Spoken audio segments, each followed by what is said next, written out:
Hello student, आज हम लोग 12 का एक इम्पॉर्टेंट क्वेश्चन पढ़ेंगे। हम लोग कूलम्ब का नियम। कूलम्ब का नियम ये 12 के लिए बहुत इम्पॉर्टेंट क्वेश्चन है आपका। आज हम इसको एक्सप्लेन करेंगे। ये जो कूलम्ब का नियम है बाबू चार्ज से संबंधित है। चार्ज मतलब आवेश से संबंधित है। यानी कूलम्ब का नियम किससे संबंधित है? चार्ज से संबंधित है। और कूलम्ब जो था ये वैज्ञानिक का नाम था, ये साइंटिस्ट था आपका। कूलम्ब का नियम किससे संबंधित है? चार्ज से। तो आपको दो चीज जानना एकदम जरूरी है। जैसे यहां हमने सेम चार्ज दिया है, यानी प्लस प्लस माइनस माइनस। अगर सेम चार्ज होता है तो आपका ये रिपल्सन होता है। क्या होता है बाबू? रिपल्सन। रिपल्सन का अर्थ होता है प्रतिकर्षण। यानी सेम चार्ज रहेगा तो एक दूसरे से सटेगा नहीं बल्कि हट जाएगा, यानी उसको प्रतिकर्षण कहते हैं, विकर्षण कहते हैं, या इंग्लिश में उसको रिपल्सन कहते हैं। सटेगा कब? अट्रैक्शन कब होगा? जब एक प्लस होगा दूसरा आपका माइनस होगा, या एक माइनस होगा दूसरा आपका प्लस होगा। इस कंडीशन में बाबू अट्रैक्शन होता है। क्या होता है? अट्रैक्शन। अट्रैक्शन मतलब आकर्षण। तो आपको पता चल गया कि सेम चार्ज रहेगा तो रिपल्सन होगा, अपोजिट चार्ज रहेगा तो अट्रैक्शन होगा। यानी कूलम्ब का नियम जो है किससे संबंधित है? चार्ज से। अब कूलम्ब ने क्या बताया था उसको थोड़ा सा हम लोग देख लें। जैसे यहां पे एक चार्ज हम Q1 लिए हैं, एक चार्ज हम Q2 ले लिए, और इन चार्ज के बीच की दूरी,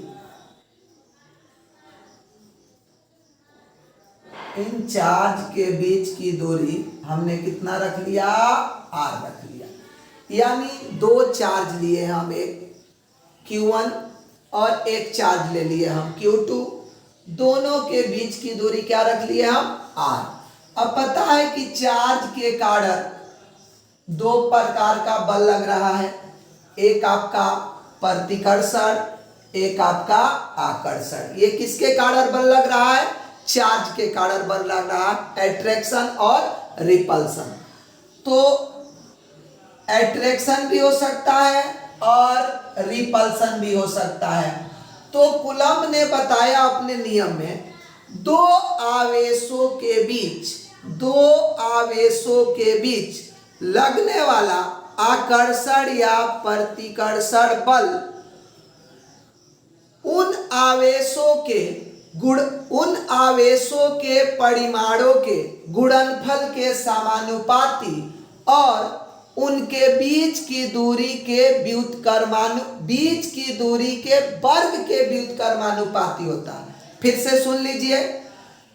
कूलम्ब ने बताया दो आवेशों के बीच लगने वाला आकर्षण या प्रतिकर्षण बल उन आवेशों के परिमाणों के गुणनफल के समानुपाती और दूरी के वर्ग के व्युत्क्रमानुपाती होता है। अर्थात F directly proportional Q1 Q2, इसको इक्वेशन हमने क्या मान लिया? फर्स्ट। और क्या बताया था? F inversely proportional inversely proportional R square.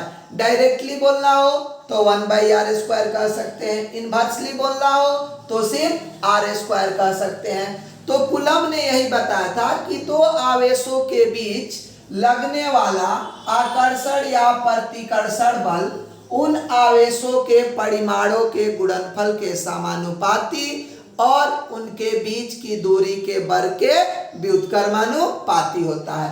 अर्थात F directly proportional Q1 Q2 and F inversely R square. अब क्या करेंगे बाबू, इन दोनों इक्वेशन को हम मिला देंगे, यानी समीकरण 1 और समीकरण 2 को मिलाने पर, समीकरण 1 और समीकरण 2 को मिलाने पर जब दोनों को हम मिला देंगे तो बन जाएगा F directly proportional Q1 Q2 by are square. बाबू यही कूलम्ब लॉ है, यही क्या है आपका कूलम्ब लॉ।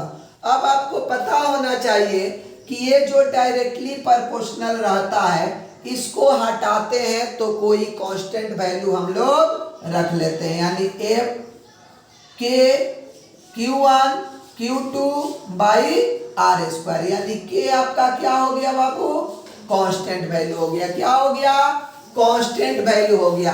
अब K का मान भी पता होना चाहिए। अब K का मान हम लोग रख सकते हैं। K का मान होता है 1/4 पाई एप्सिलॉन नॉट, जिसका टोटल वैल्यू 9 गुणे 10 के पावर 9 न्यूटन मीटर स्क्वायर पर कूलम्ब स्क्वायर। किसका वैल्यू होता है बाबू, K का वैल्यू। तो चाहिए तो K का वैल्यू भी रख दीजिए 1/4 pi epsilon naught Q1 Q2 by are square, जहां एप्सिलॉन मुक्त आकाश की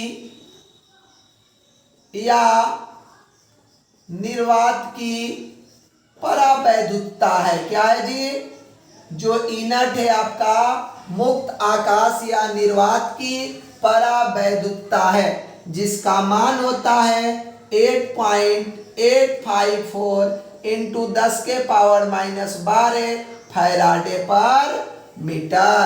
यही आपका एप्सिलॉन नॉट है।